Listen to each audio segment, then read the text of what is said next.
The coffee was still warm in the cup Derek had poured for me.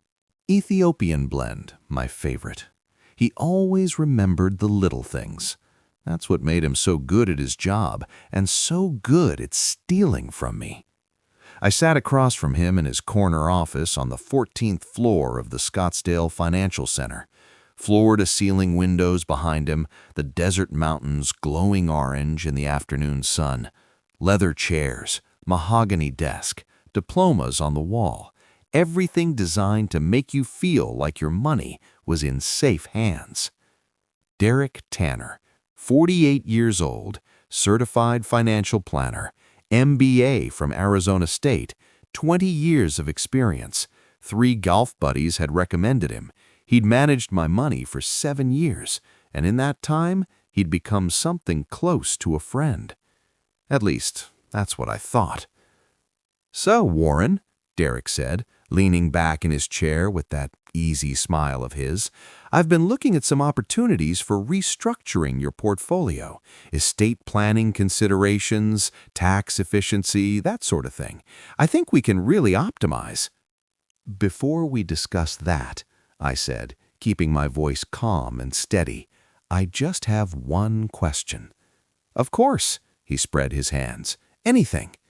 I reached into my jacket pocket and pulled out a folder. I slid it across his mahogany desk, watching his face the entire time. "I want to know what happened to my $1.2 million. Derek's smile didn't disappear. It froze, like someone had pressed pause on a video. His eyes dropped to the folder, then darted to the door behind me, then back to my face. I opened the folder for him. Bank statements with highlighted transactions, photographs of him in my home office, sitting at my computer, taken by a camera he didn't know existed, a sworn statement from another client he'd robbed, a crumpled letter my housekeeper had fished out of my trash. "Don't bother running," I said. "There are 2 FBI agents in the lobby." The color drained from his face. For the first time in 7 years, I saw the real Derek Tanner.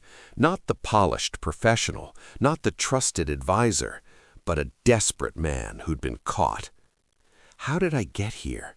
How did I figure out that the man I trusted with my life savings was robbing me blind? It started with an envelope from the IRS and a housekeeper who cared enough to pay attention. But I'm getting ahead of myself. My name is Warren Caldwell. I'm 75 years old, and I spent 50 years building a real estate empire from nothing. Shopping centers, office complexes, apartment buildings, I've built them all. When I retired at 68, I had $11 million to my name, a 6,000 square foot house in Desert Highlands, and absolutely no idea that the man managing my money was slowly bleeding me dry. Before I tell you the rest of this story, let me ask you something. Have you ever trusted someone completely? Given them access to your life, your finances, your future, because they had the credentials, the reputation, the smooth answers for everything? If you have, drop a comment below. And if you believe that wealth doesn't protect you from predators, that anyone can become a victim, subscribe to this channel, because this story could save someone you love. Now let me take you back to where this really started. I grew up poor in Flagstaff. My father worked at a lumber mill until his back gave out. My mother cleaned houses. I put myself through community college, got my real estate license at 22, and spent the next 5 decades proving that a kid from nowhere could build something that mattered. By the time I was 50, I owned 14 commercial properties across Arizona and New Mexico. By 60, I was worth $20 million. By the time I retired, I'd scaled back to a comfortable $11 million in diversified assets, enough to live well, help my kids when they needed it, and not worry about running out. I didn't know it then, but every time Derek visited my home, he was building the case against himself. Every envelope he intercepted, every document he shredded, every phone call he made from my study, my housekeeper Rosa was watching and waiting. I was married once, Sandra and I met in college, got married young, had 2 kids, Mitchell and Carolyn, and built a good life together. But somewhere along the way, we grew apart. Too much work on my end, too much distance between us. We divorced 12 years ago, after 35 years of marriage. It was amicable, as these things go. Sandra moved to San Diego, remarried a retired lawyer, and we exchanged Christmas cards every year. No hard feelings, just 2 people who woke up one day and realized they'd become strangers. The kids took it harder than we expected. Mitchell, my son, lives in Phoenix now. He's 48, works in commercial insurance, has 2 teenagers of his own. We talk, but not as often as we should. Carolyn, my daughter, is 45, lives in Denver with her husband and 3 kids. She calls on birthdays, visits when she can. After Sandra left, I threw myself into work for a few more years. Then I retired, and I found myself alone in a big house with nothing but time. That's when I met Derek Tanner. 3 of my golf buddies at Trone Country Club recommended him. Best in the business, they said, made us 15% last year. Really understands the needs of retirees. I did my due diligence, checked his credentials, looked up his firm, called a few references. Everything checked out. And when I met him, I understood why everyone trusted him. Derek was charming, attentive. He listened more than he talked. He remembered that I preferred Ethiopian coffee and that my grandson was starting Little League. He called on my birthday, sent a thoughtful gift at Christmas, and always made time to explain things in terms I could understand. For the first 4 years, he delivered solid returns, 12 to 15% annually. My portfolio grew. I stopped worrying about money altogether. I gave him discretionary authority over my accounts, full power to buy and sell without checking with me first. "You're the expert," I told him. "Just make me money." Those words would come back to haunt me. Stop, I need to tell you something about self-made men. We trust systems. We trust expertise. We've spent our whole lives solving problems, making deals, reading people. And because of that, we think we're too smart to be fooled. That's our biggest blind spot. The predators know it. They count on it. They use our confidence against us. I was 74 years old, using a cane after a knee replacement, living alone in a house too big for one person. I was exactly the kind of target Derek was looking for. The first sign came on a Tuesday morning in March, about 14 months ago. I was sitting at my kitchen table, drinking my coffee, when Rosa brought in the mail. Rosa Mendez, she's been my housekeeper for 15 years, comes 3 times a week. When her husband, Carlos, got sick with Parkinson's, I helped pay for his medications. When he died 4 years ago, I gave her paid leave and told her the job would be waiting whenever she was ready. She's not just an employee, she's family. That morning, there was an envelope from the IRS in the stack, official looking, the kind that makes your stomach drop even when you haven't done anything wrong. I opened it and read it twice to make sure I understood. The letter said I owed $78,000 in back taxes and penalties, unreported capital gains from the sale of $340,000 worth of stocks during the previous year. The problem was, I never authorized the sale of any stocks. I didn't even remember Derek mentioning it. I called his office immediately. His assistant put me through, and Derek answered with his usual warmth. "Warren, great to hear from you. What's on your mind?" I told him about the IRS letter, told him about the $340,000 in stock sales I didn't remember approving. Derek didn't miss a beat.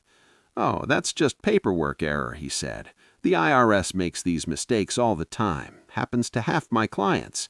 Don't worry about a thing. I'll handle it personally. Have it cleared up by next week." His voice was smooth, reassuring, confident. Too confident. Something about his response bothered me.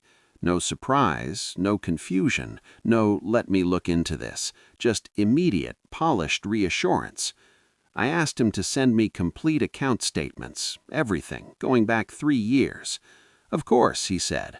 "I'll have my assistant put those together and mail them out tomorrow." The statements never arrived. 1 week passed, 2 weeks. I called Derek's office and got his voicemail. I left a message, no callback. I called again, same thing.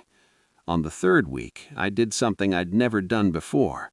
I contacted my brokerage firm directly. I'd always gone through Derek for everything. He was my point person, my trusted advisor. But now I wanted to see the raw data, the actual transaction records, unfiltered.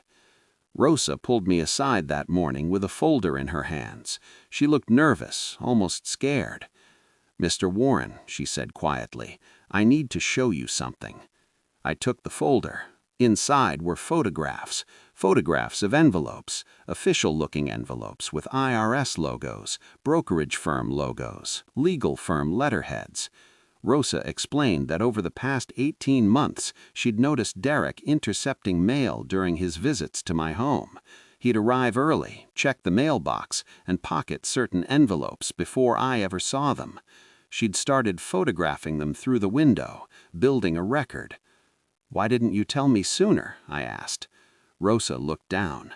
"I wasn't sure. I thought maybe it was normal, but then I heard him on the phone in your study. He was talking to someone, and he said, 'The old man doesn't check his statements. He trusts me completely. By the time anyone notices, I'll have this fixed.'" My blood ran cold.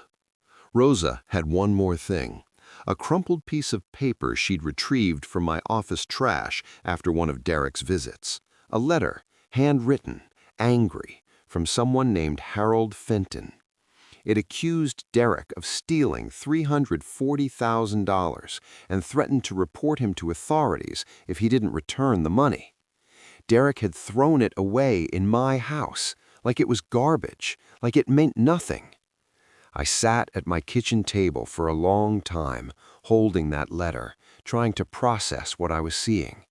The man I trusted, the man who came to my birthday parties, the man I golfed with, drank scotch with, confided in about my loneliness and my regrets.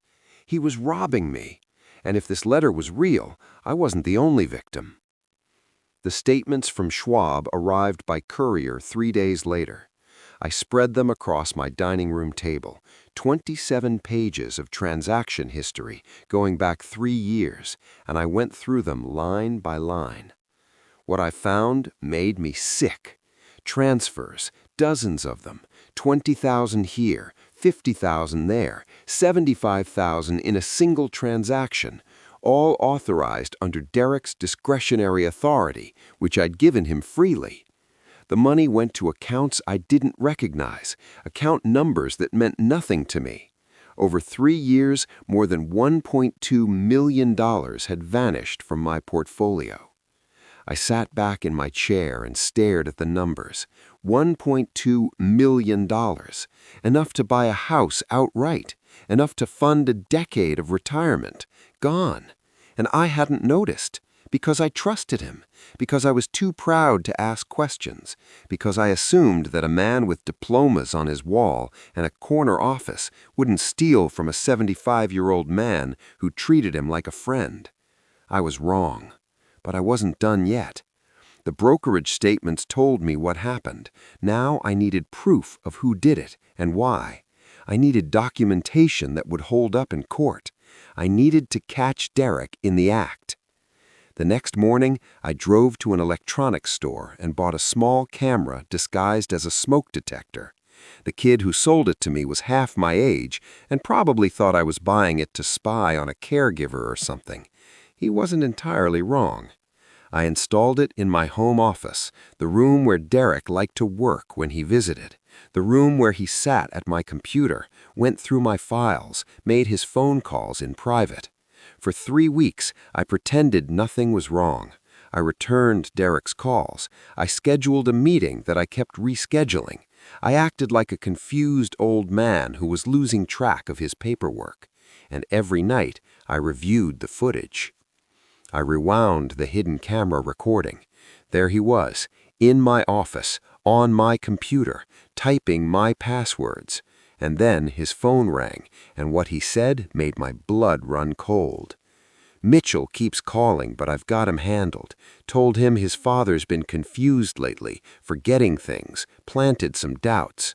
By the time Warren figures anything out, if he ever does, I'll have moved enough to cover everything. The old man's got more money than he knows what to do with. He won't miss it." He laughed. The man I trusted laughed about robbing me. And then he mentioned my son's name again, Mitchell. He was already laying groundwork to discredit me with my own family, making me look senile, unreliable, crazy.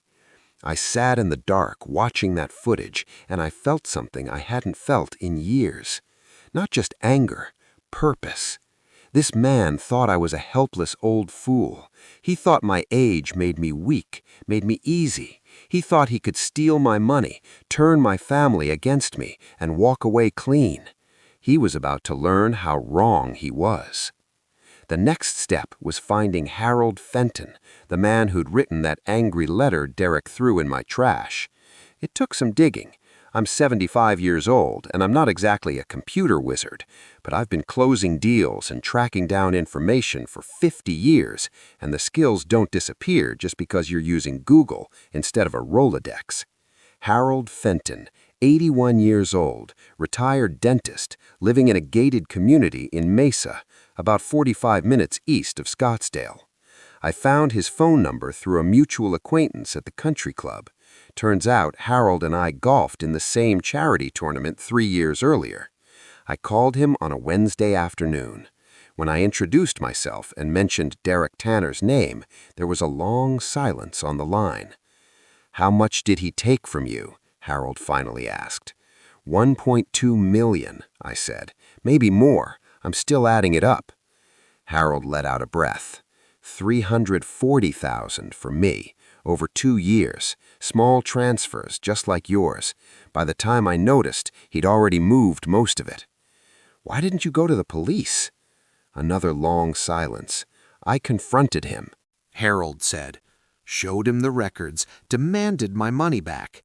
He got down on his knees, Mr. Caldwell, literally on his knees, crying, telling me about his wife. She has cancer, you know, stage 4. He said he'd borrowed from my accounts to pay for her treatment. Said he'd pay it all back within 6 months. Did he? He paid back $100,000. Then he stopped returning my calls. And by then," Harold's voice dropped, "by then I was ashamed. I'd trusted him. I'd believed his sob story. I'd given him a second chance, and he used it to string me along while he robbed other people. I didn't want anyone to know how stupid I'd been." I understood that shame better than Harold knew. It's the reason predators target people like us. Not because we're old, not because we're rich, because we're proud, because admitting we were fooled feels worse than losing the money. "I'm going to stop him," I told Harold, "but I need your help. I need you to tell your story to the authorities. I need you to testify." Harold was quiet for a moment. Then he said, "I'm 81 years old. I've got maybe 5 good years left. If I can spend some of them making sure this bastard never does this to anyone else, I'll die at peace." Harold Fenton became my second ally. Together with Rosa and the evidence I'd gathered, I was building a case that Derek Tanner would never escape. But Derek wasn't stupid. He'd been doing this for years. He could smell when something was wrong. And over the next few weeks, he started fighting back. The first sign was a phone call from my son. Mitchell called on a Sunday evening, which was unusual. We normally talked on weekends, but briefly during the day. This call felt different. His voice was tight, careful, like he was trying to assess something without letting me know. "Hey, Dad, just checking in. How are you feeling?" "Fine, same as always. What's going on?" Nothing. Just wanted to make sure everything's okay. You've been on my mind." We talked for a few minutes, small talk, weather, his kids, work. And then he said something that made my stomach drop. "Dad, I had a call from Derek last week. He's worried about you." I kept my voice steady. "Worried how?" He said you've been confused lately, forgetting conversations, accusing him of things that don't make sense. He asked if you'd seen a doctor recently." I closed my eyes. Derek was already poisoning the well, planting seeds of doubt in my son's mind. "Mitchell, I want you to listen to me carefully. Derek Tanner has been stealing from me. I have proof, bank records, surveillance footage, testimony from another victim. I am not confused. I am not losing my mind. He's trying to discredit me before I can expose him." Mitchell didn't respond right away. When he did, his voice was careful. "Dad, I'm not saying Derek's right, but you're 75. You've been alone a lot since the divorce. It's not crazy to think that I'm going senile, that I'm making things up. That's exactly what Derek wants you to think." The conversation ended poorly. Mitchell said he'd look into it.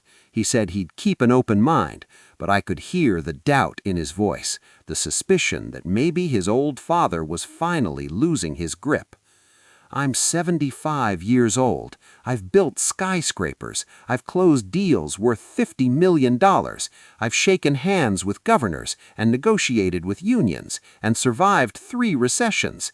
And this man, this thief in a tailored suit, made me feel like a fool in front of my own children. But the worst part? He was turning my family against me, using their love, their concern against everything I was trying to accomplish."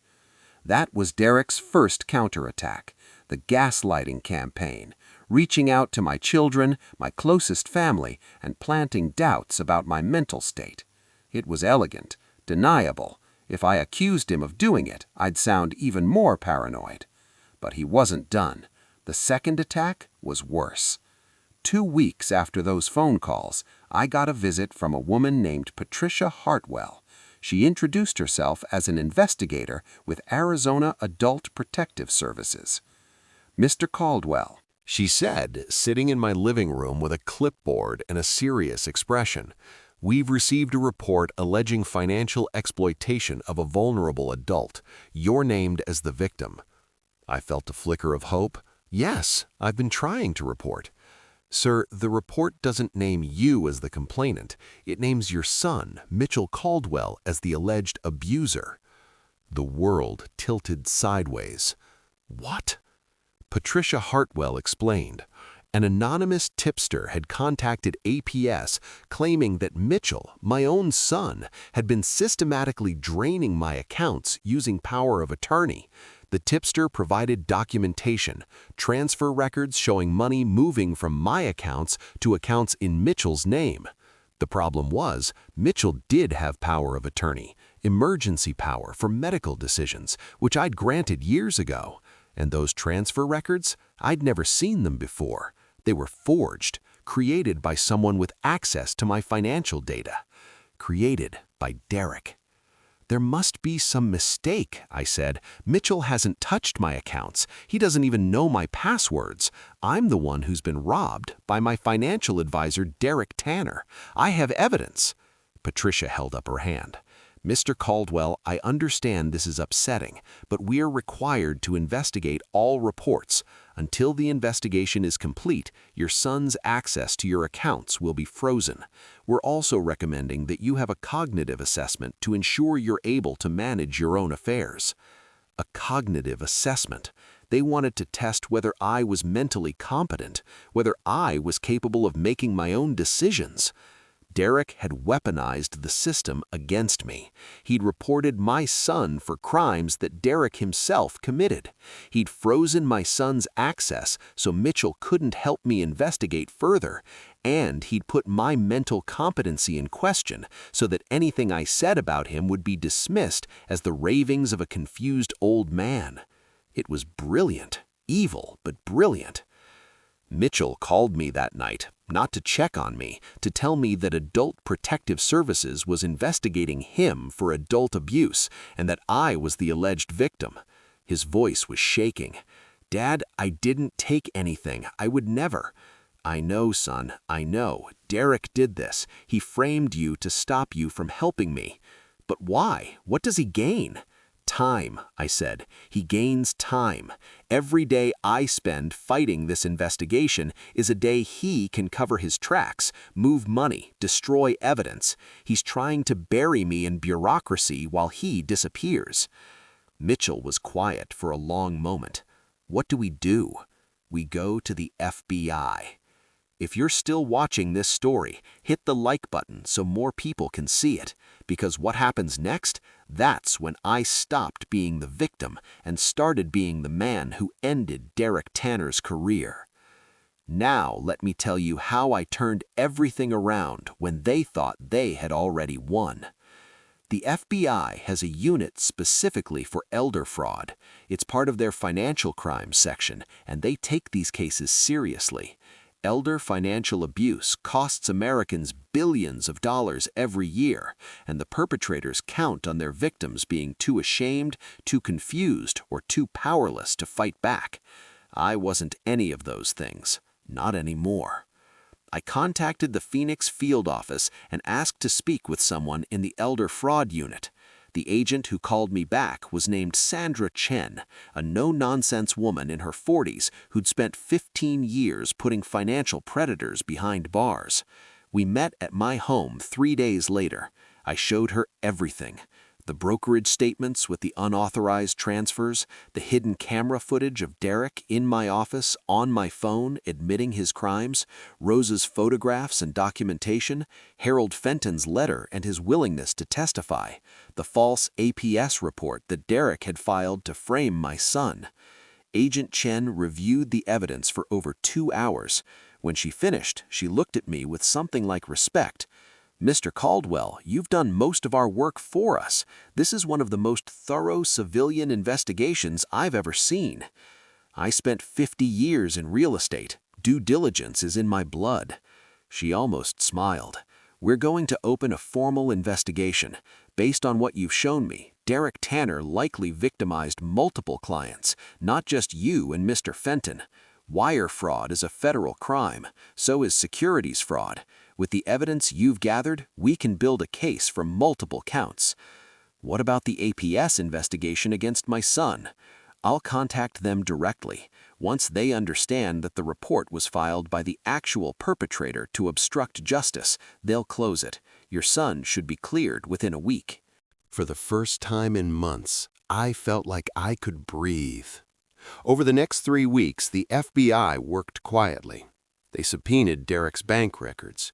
They tracked the transfers from my accounts, and from Harold's, and from 4 other elderly clients they'd identified.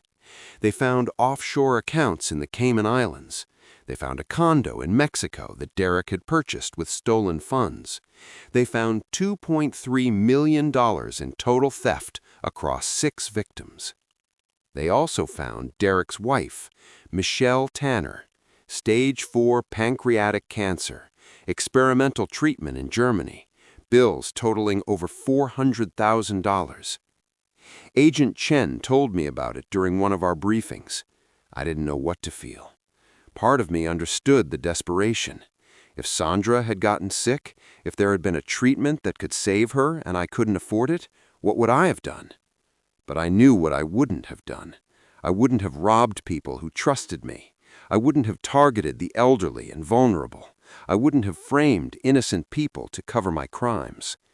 Derek made his choices. Now he'd face the consequences. Derek thought he was walking into a routine meeting. He thought I'd given up. He thought the gaslighting had worked, that my family doubted me, that I was too old and too confused to fight back. He had no idea what was waiting for him in that office. On a Thursday afternoon in late September, I walked into Derek Tanner's office at the Scottsdale Financial Center. I was wearing my best suit, the charcoal gray one Sandra always said made me look distinguished. I carried a leather briefcase. I looked like exactly what Derek expected, a wealthy old client ready to discuss estate planning. Derek greeted me in the lobby with his usual warmth, firm handshake, bright smile, that practiced ease that made everyone trust him. "Warren, great to see you. You're looking well. How's the knee?" "Better every day," I said. "Thanks for asking." We walked to his corner office. The view was spectacular. Desert mountains, endless sky, the kind of vista that made you feel like you were on top of the world. Derek had built his whole life around that image. Success, competence, trust. It was all about to come crashing down. He offered me coffee, Ethiopian blend. I declined. He sat behind his desk, arranged some papers, and launched into his pitch. So, I've been thinking about your portfolio. With your age and health considerations, we should really be looking at more conservative allocations. Maybe some annuities, some municipal bonds. Before we discuss that, I said, I just have one question. I reached into my briefcase and pulled out the folder, the one I'd been building for months, the one containing every piece of evidence that proved what he'd done. I slid it across his mahogany desk. I want to know what happened to my $1.2 million. Here's where everything I learned in 50 years of business paid off. Here's where I stopped being the victim and became the man who ended his career. Derek's smile flickered. He looked down at the folder. I watched his eyes scan the first page, a brokerage statement with highlighted transfers. Then the second page, a still frame from my hidden camera showing him at my computer. Then the third, Harold Fenton's sworn statement. His face went white, paper white, the color draining out of him like water from a bathtub. Warren, I can explain. I'm sure you can. You're good at explaining. You explained to Harold Fenton why you needed to borrow his money. You explained to my children why their father was losing his mind. You explained to Adult Protective Services why my son was exploiting me. I leaned forward. But here's the thing, Derek. You're not going to explain it to me. You're going to explain it to them. I pointed to the door. Derek turned. The door was opening. Two people walked in, a man and a woman in dark suits, badges visible on their belts. Derek Tanner, I'm Agent Sandra Chen with the FBI. You're under arrest for wire fraud, securities fraud, and elder financial abuse. Please stand up and place your hands behind your back. Derek didn't move. He sat there frozen, staring at the agents like they were ghosts. Then something broke inside him. You don't understand, he said, and his voice cracked. Michelle is dying. My wife is dying. The treatments, they cost everything. I didn't have a choice. I was going to pay it all back. I just needed more time. You had 7 years. You could have asked for help. You could have been honest. Instead, you decided to rob a 75-year-old man who trusted you. You decided to frame my son.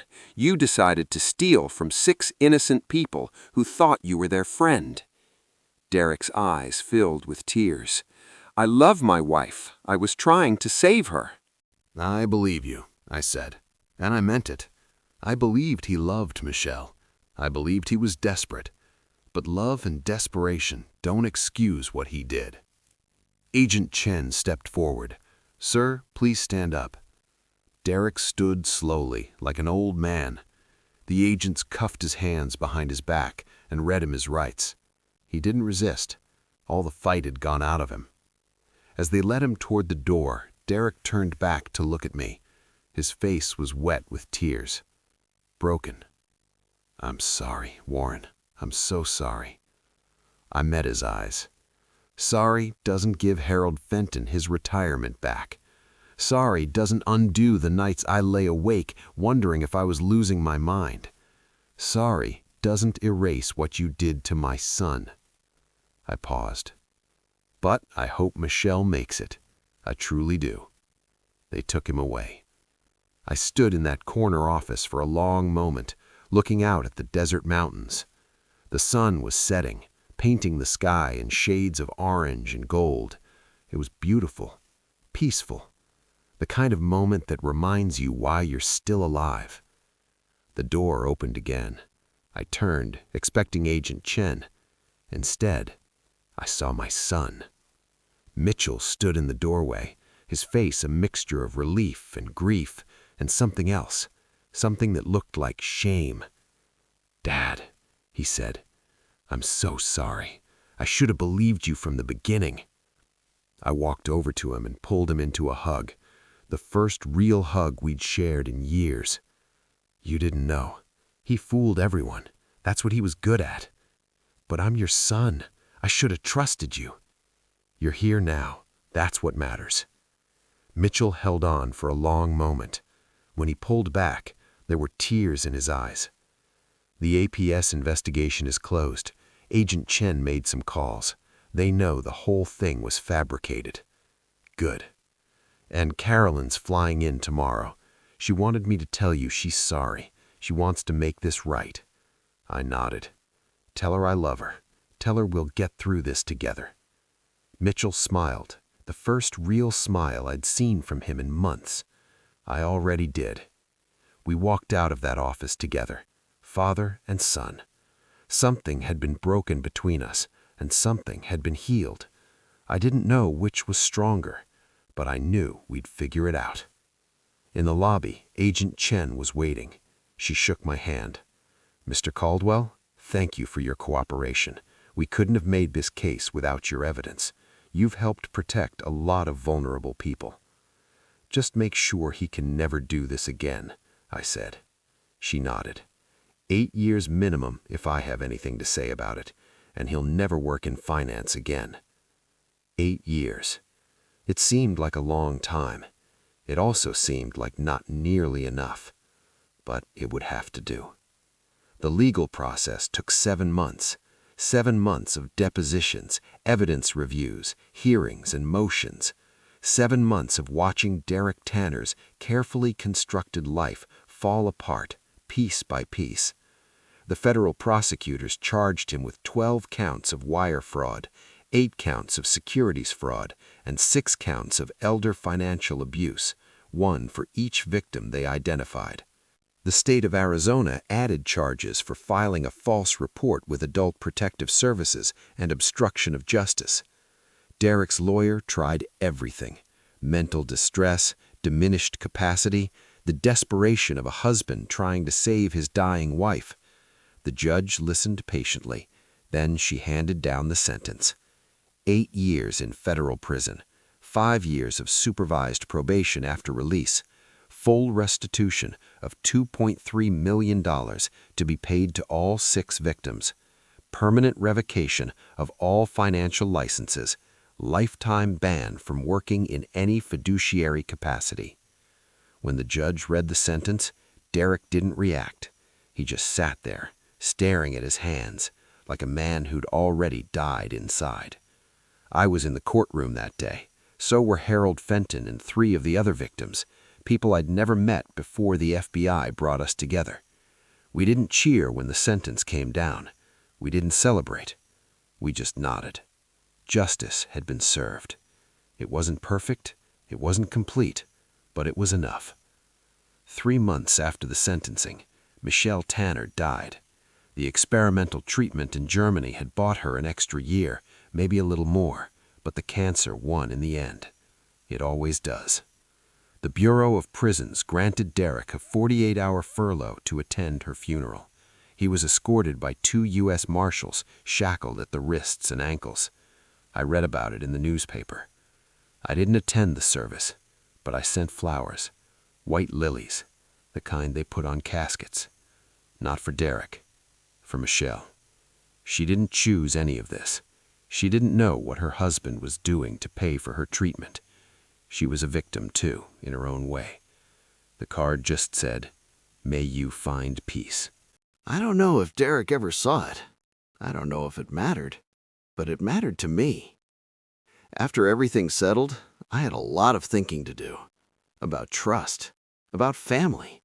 About what I wanted to do with whatever years I had left. Mitchell and I are closer now than we've been since he was a teenager.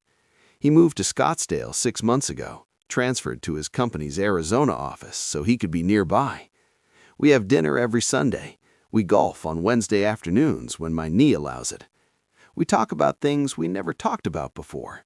His childhood, my marriage to his mother, the years we lost to work and distance.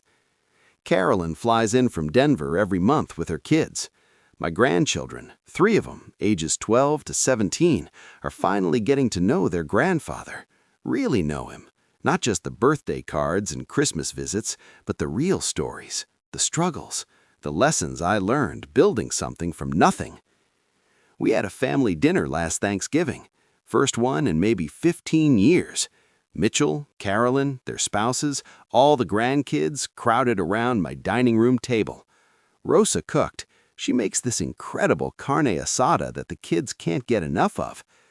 I looked around that table at all those faces, all that noise and laughter and life, and I thought, this is what Derek almost took from me. Not just the money, the family, the trust, the connection. He almost won, but he didn't. Rosa still works for me 3 days a week, though I've promoted her to household manager with a salary to match.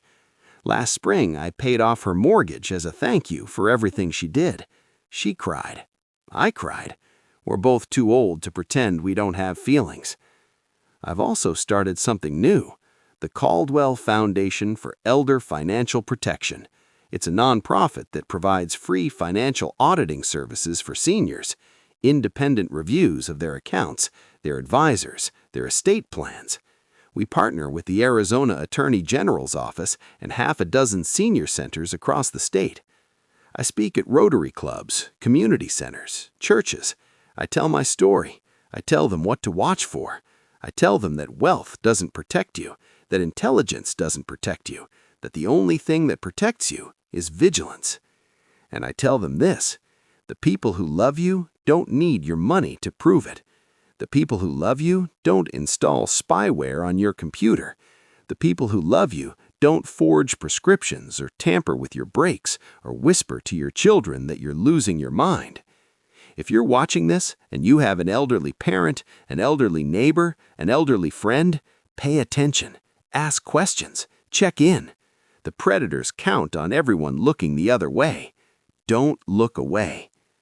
I'm 76 now, a little slower than I used to be, a little grayer, a little more careful about who I trust, but I'm not bitter. I'm not broken. I even started dating again. Her name is Elizabeth. We met at a charity gala last fall. She's a retired professor from ASU, sharp as a tack, with a laugh that reminds me of Sandra back when we were young. We're taking it slow. At our age, there's no rush, but it's nice to have someone to share a sunset with. I visit Harold Fenton sometimes. We play chess at his place in Mesa.